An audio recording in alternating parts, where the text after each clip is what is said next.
Praise the lord. దేవుడు మనకిచ్చిన సమయమును బట్టి, ఈ యొక్క ఉదయకాల సమయమును బట్టి కృతజ్ఞతాస్తుతి స్తోత్రములు చెల్లిస్తూ ఉన్నాం.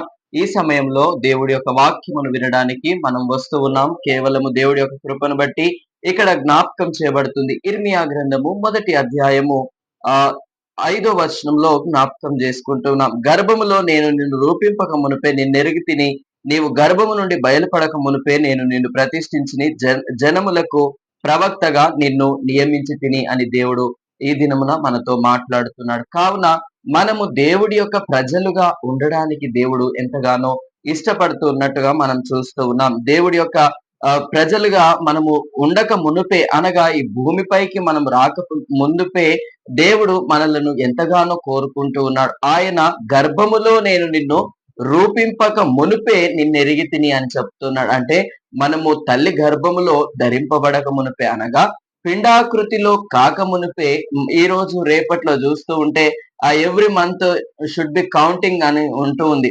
కానీ ఆనాటి కాలంలో దేవుడు ఏ విధంగానైతే మనల్ని రూపించినాడో, మంటి కుమ్మరివాడి ఎదుట ఏ విధంగానైతే రూపించబడిందో దేవుడు మనలను కూడా ఆ విధంగా రూపించబడినట్టుగా మనము చూస్తూ ఉన్నాం. ఇక్కడ గర్భమున మనము రూపింపబడక మునుపే దేవుడు మనలను ఎరిగిన దేవుడిగా మనం చూస్తూ ఉన్నాం. నిన్ను గర్భము నుండి బయలుపడక మునుపే నేను నిన్ను ప్రతిష్ఠించి తిని, జనములకు ప్రవక్తగా నిన్ను నియమించి తిని అని దేవుడు జ్ఞాపకం చేస్తున్నాడు. దేవుడు ప్రవక్తగా దేవుడు మనలను నియమిస్తూ ఉన్నాడు అని అంటే, దేవుడి యొక్క ప్రజలుగా మనకు ఉండవలసినది భయము, భక్తి.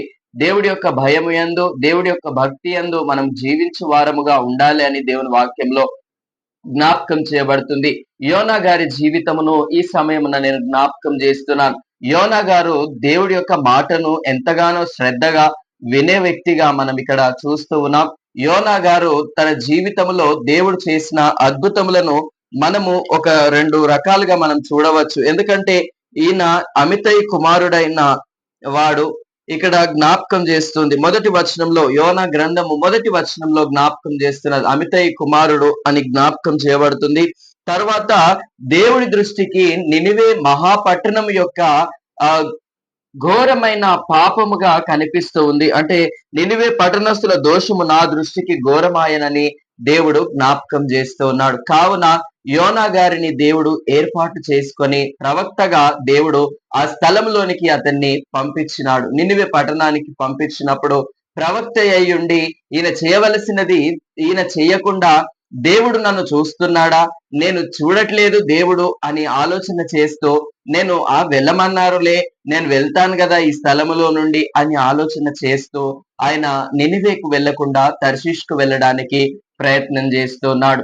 ఓడ సముద్రపు రేవు నుండి ఆయన ఓడలో వెళుతూ ఉన్నాడు.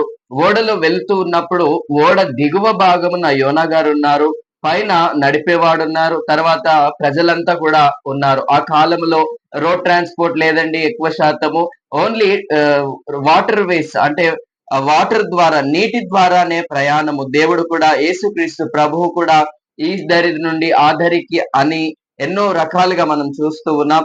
దేవుడు కూడా పడవ మీదనే ప్రయాణం చేసినారు. అందుకే నడిపించు నానావా అనే కీర్తన మనము ఇప్పటికి కూడా పాడుకుంటూ ఉంటాం. అంటే మన జీవితాలు నావలాగా కదులుతూ ఉన్న జీవితాలని జ్ఞాపకం చేస్తున్నాను. ఇక్కడ దేవుని యొక్క వాక్యంలోకి వస్తూ ఉన్నాం.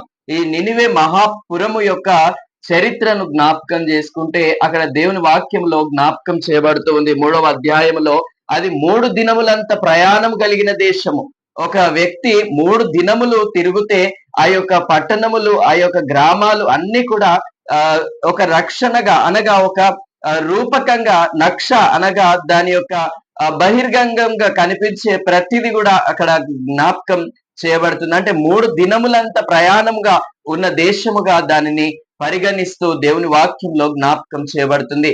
అక్కడున్న జనాభా 120,000 లక్షల మందిగా, అనగా చూడండి ఇక్కడ మనకు జ్ఞాపకం చేస్తున్నాడు. 4వ అధ్యాయము 11వ వచనంలో జ్ఞాపకం చేయబడుతుంది. అయితే 120,000 కంటే ఎక్కువై కుడి ఎడమలు ఎరగని జనమును, బహు పశువులను గల నినివే మహాపురము విషయములో నేను విచారపడవద్దా అని యోనాతో సెలవిచ్చెను. దేవుడు ఒక్క వ్యక్తి కొరకు కూడా ఆలోచన చేసే వ్యక్తిగా దేవుడు మనకు కనిపిస్తున్నాడు. ఆయన వ్యక్తి కాదండి, దేవుడి యొక్క ప్రేమను బట్టి మనకు దేవుడు తన కృపను అనుగ్రహిస్తున్నాడు. ఆయన వ్యక్తిగా నరరూపధారిగా ఈ లోకానికి వచ్చినాడు. ఒక్క వ్యక్తి కొరకు కాదు, ఇక్కడ 120,000 మంది కంటే ఎక్కువ జనాభా కలిగిన దేశముగా నినివే మహాపురమును దేవుడు జ్ఞాపకం చేసుకుంటూ ఉన్నాడు. అక్కడ మనం చూస్తూ ఉన్నాం, మత్స్యం కడుపులోనికి వెళ్ళక మునుపు దేవుడు తర్షీషు నినివేకు వెళ్ళమన్నప్పుడు, తర్షీషుకు వెళ్ళినప్పుడు ఆ యొక్క సముద్రములో దేవుడు ఒక అలలను తెప్పించాడు. దాని తర్వాత పెద్ద తుఫాను వలె వచ్చింది.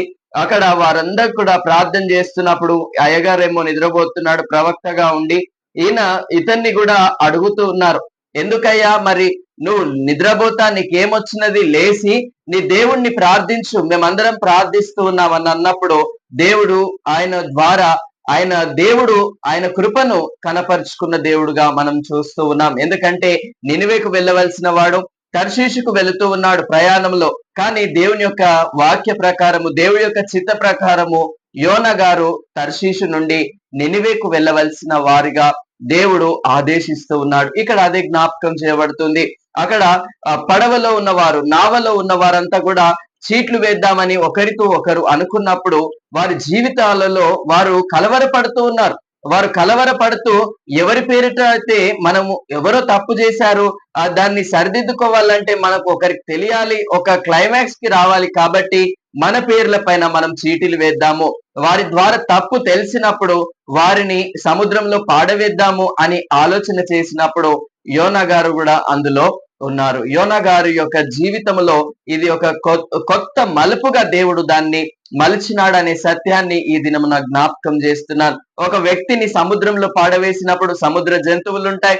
ఆ సముద్రపు జంతువులు తినకుండా దేవుడు ఒక పెద్ద మత్స్యమును కడుపులో యోనా గారిని 3 దినములంతా దేవుడు కాపాడినాడు. ఇక్కడ 3 దినములతో ఈ యొక్క 3 దినములను జ్ఞాపకం చేసుకోవాలి. ఎందుకంటే దేవుడి యొక్క పట్టణము 3 దినములంతా ప్రయాణము గల నినివే పట్టణం అని దేవుడు జ్ఞాపకం చేస్తున్నాడు దేవుని వాక్యంలో. ఈ దినమున 3 దినములు దేవుడు సముద్రములో